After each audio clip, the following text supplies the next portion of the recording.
Down the piano and I hit my chords, and I couldn't think of it. I just got up and marched down and asked my mama, what was the name of that song I was supposed to sing? Jerry Lee Lewis was an American singer, songwriter, and pianist. He was described as rock and roll's first great wild man. Lewis had a dozen gold records in rock and country. He won 4 Grammy Awards, including a Grammy Lifetime Achievement Award and 2 Grammy Hall of Fame Awards. Lewis was inducted into the Rock and Roll Hall of Fame in 1986, and his pioneering contribution to the genre was recognized by the Rockabilly Hall of Fame. He was also a member of the inaugural class inducted into the Memphis Music Hall of Fame. Lewis was inducted into the Country Music Hall of Fame on October 16, 2022. Oh, that's A, B, C, D, and all that stuff. Well, I took this one lesson, so I went back to my second lesson. He said, now, did you learn how to play this song by now? Yes, sir. I said, I did. If you enjoy these videos, please remember to hit the like button, as it does help us out a lot. And comment below who your favorite celebrity is that you'd love to see in an upcoming video. His full name was Jerry Lee Lewis, but was also known as the Killer and the Faraday Fireball. He was born September 29, 1935 in Faraday, Louisiana, making him age 87 at the time of his death. He died on October 28, 2022 in Nesbit, Mississippi.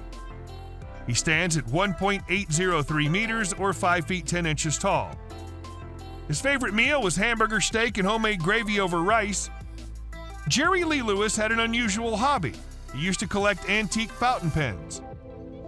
On the live album, By Request, More of the Greatest Live Show on Earth, Lewis is heard naming Moon Mullican as an artist who inspired him. His 1964 album, Live at the Star Club Hamburg, has been widely hailed as the hardest pure rock and roll ever recorded. Lewis was influenced by a piano-playing older cousin, Carl McVoy, who later recorded with Bill Black's Combo, the radio, and the sounds from Haney's Big House, a black juke joint across the tracks. Lewis almost killed his own bass player, Butch Owens, on September 29, 1976, Lewis's 41st birthday, when a .357 Magnum accidentally went off in his hand. Music critic Robert Christgau said of Lewis, his drive, his timing, his offhand vocal power, his unmistakable boogie plus piano, and his absolute confidence in the face of the void make Jerry Lee the quintessential rock and roller. Lewis had a signature move he would do when performing that included pounding the keys with his heels, kicking the piano bench away, and then running his hands over all the keys for dramatic effect. On February 28, 2019, Lewis had a minor stroke in Memphis. He had to cancel several appearances. In 1988, Lewis filed for bankruptcy, petitioning that he was more than $3 million in debt, including $2 million he owed to the IRS. In December 2019, Lewis was honored with a Mississippi Country Music Trail marker at his ranch in Nesbit, Mississippi, to celebrate his contributions to country music. In 2003, Rolling Stone listed his box set, All Killer, No Filler, the anthology, at number 242 on their list of 500 greatest albums of all time.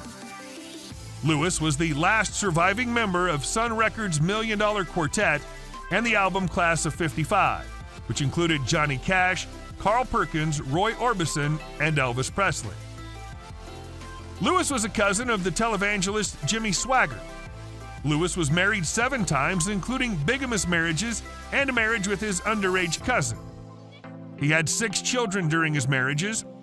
These women included Dorothy Barton, Jane Mitchum, Myra Lewis, Jaron Elizabeth Gunn Pate, Sean Stevens, and Carrie McCarverworth.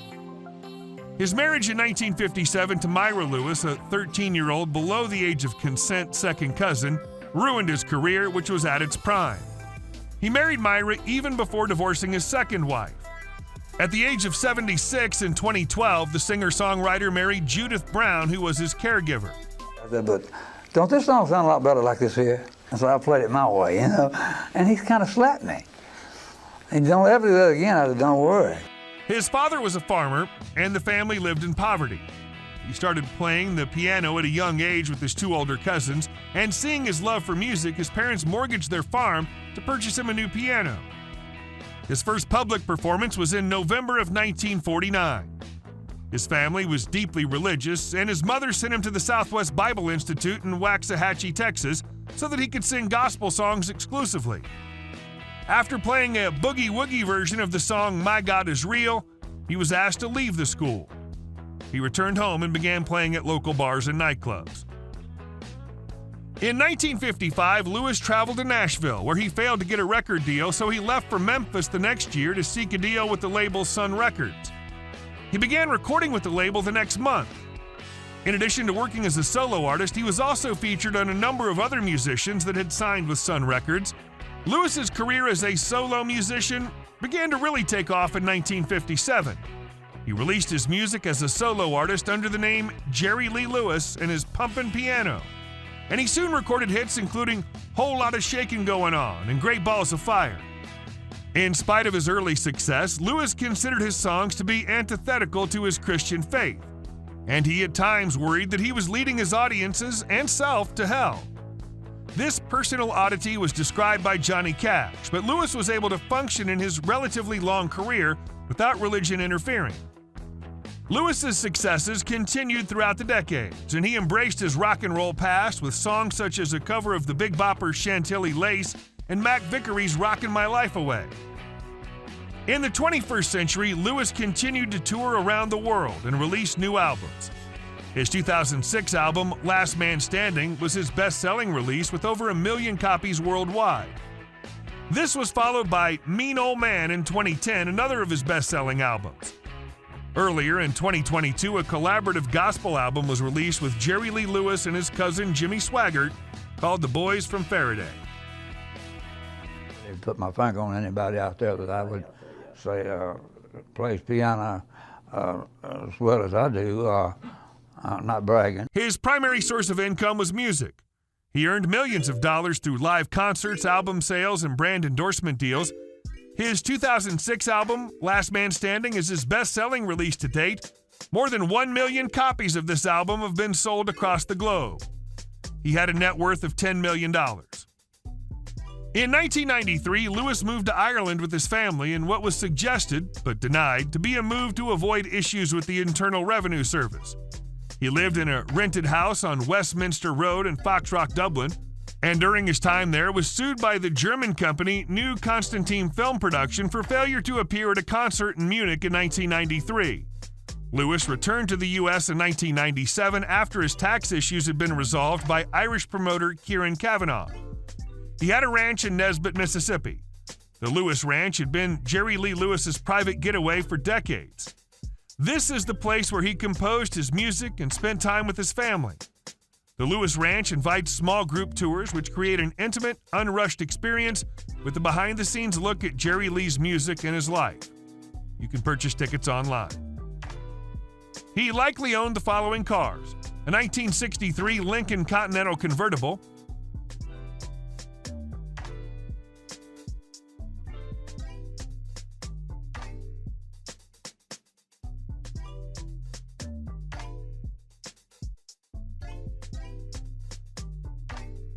a 1990 Ford Mustang LX convertible,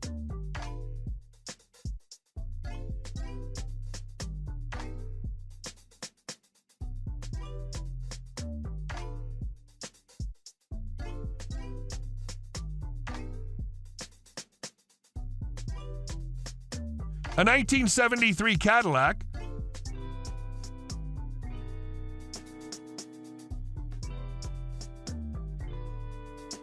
a 1966 Buick GS,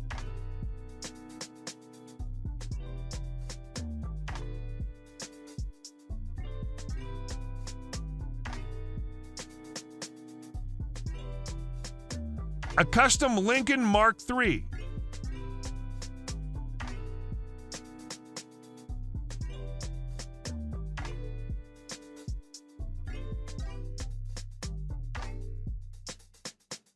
a 1980 Cadillac Eldorado,